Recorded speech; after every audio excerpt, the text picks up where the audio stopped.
Satu lagi tadi, pesan Pak Syafi'i Ma'arif kepada Pak Haidar menjelang wafatnya, yang belum disampaikan oleh Pak Haidar di televisi, tapi saya mendengar dari Pak Haidar. Waktu saya takziah, apa? Saya bilang ke Pak Haidar, Pak Syafi'i itu berhak untuk dimakamkan di Taman Makam Pahlawan. Dan saya sudah mengurusnya dan sudah dapat.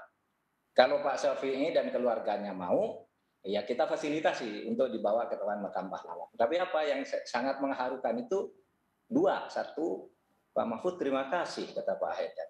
Tapi tanggal 14 Februari yang lalu Pak Syafi'i sudah memanggil saya dan berpesan memesan kuburannya sendiri.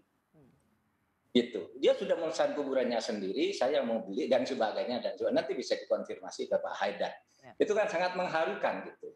Ya, artinya dia tahu sebenarnya karena dia dapat SK untuk di Taman Makam Pahlawan, tapi beliau langsung memesan sendiri. Yang kedua, misalnya saat-saat pertemuan terakhir, katanya Pak Syafi'i itu kalau bertemu, dan saya selalu tahu, itu lebih banyak bergurau, santai gitu, tidak tegang. Tapi ketika terakhir ketemu itu lalu mengajak berdoa. Gitu, mengajak berdoa. Ya.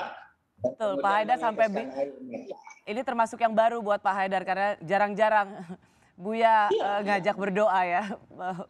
Haidar. Tadi tidak diceritakan oleh Pak Haidar, saya yang ceritakan biar dikonfirmasi apa saya bohong apa enggak gitu. Memang saya dengar dari Pak Haidar. Nah itu yang kita kenang dari Pak Syafi'i. Sehingga begini yang terakhir, di dalam keberbedaan ada kebersatuan. Itu sebenarnya konsepnya kalau membumikan Islam, membumikan Quran itu kan konsepnya Pak Syafi'i itu satu gitu ya. Satu, manusia itu sebenarnya kan lahir dari diciptakan oleh Tuhan, sama-sama diciptakan oleh Tuhan. Kemudian setelah turun lalu lahir mengelompok dalam ikatan-ikatan identitas primordial. Nah, oleh sebab itu karena sama sebenarnya kita ini ciptaan Tuhan, makhluk Tuhan yang sederajat, mari kita mencari apa yang disebut kalimatun sawa. Kalau dari ummatan wahidah lalu lahir kalimatun sawa. Apa kalimatun sawa? Mencari titik temu di antara perbedaan itu dan dari situ kita maju bersama membangun Indonesia. Nah, itu yang sering dikatakan oleh Pak Syafi'i Ma'arif dan tokoh-tokoh yang tadi mengajarkan toleransi, pluralisme dan sebagainya serta berjuang melalui demokrasi. Nah, tokoh-tokoh ini yang pada awal 80-an itu sudah mulai pulang ke Indonesia dan memberi pencerahan, dan sekarang sudah banyak anak-anak ideologisnya yang memperjuangkan ini, meskipun tidak ada orang sehebat Syafi'i Ma'arif, tidak ada orang sehebat Gus Dur, tetapi bagian-bagiannya di bidang politik ini, di bidang syariah ini, di bidang hukum ini, bidang sosiologi ini itu lahir dari pemikiran-pemikiran Syafi'i Ma'arif dan Gus Dur itu, termasuk Pak Haidar. Itu kan anak ideologisnya juga. Terima kasih. Gus Yahya, ada yang ingin Gus tambahkan? Ya, sedikit saja bahwa kita tidak boleh hanya berhenti pada wacana abstrak. Kita harus segera berpikir tentang strategi konkret, tindakan-tindakan konkret. Saya setuju tadi dialog, tapi harus sampai kepada konsensus tentang apa yang harus kita kerjakan bersama. Terutama menghadapi momentum-momentum yang potensial rawan seperti momentum politik, Pilpres 2024 misalnya gitu.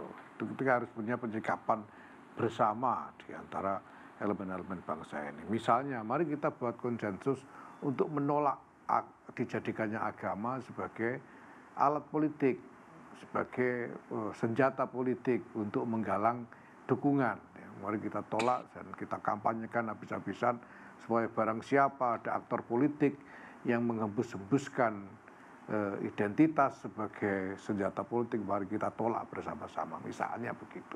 Supaya kita ini jelas yang kita kerjakan itu apa gitu, supaya tidak hanya berputar-putar pada wacana yang abstrak.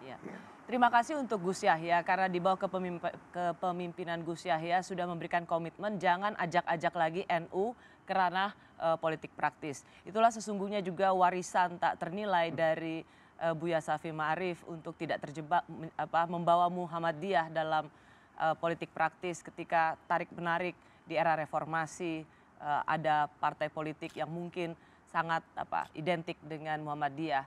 Kali ini kita bisa merasakan sangat tenang bahwa dua organisasi terbesar Muslim Indonesia ini sudah kedua pimpinannya berkomitmen untuk tidak lagi membuat Muhammadiyah dan NU ditarik-tarik dalam politik praktis.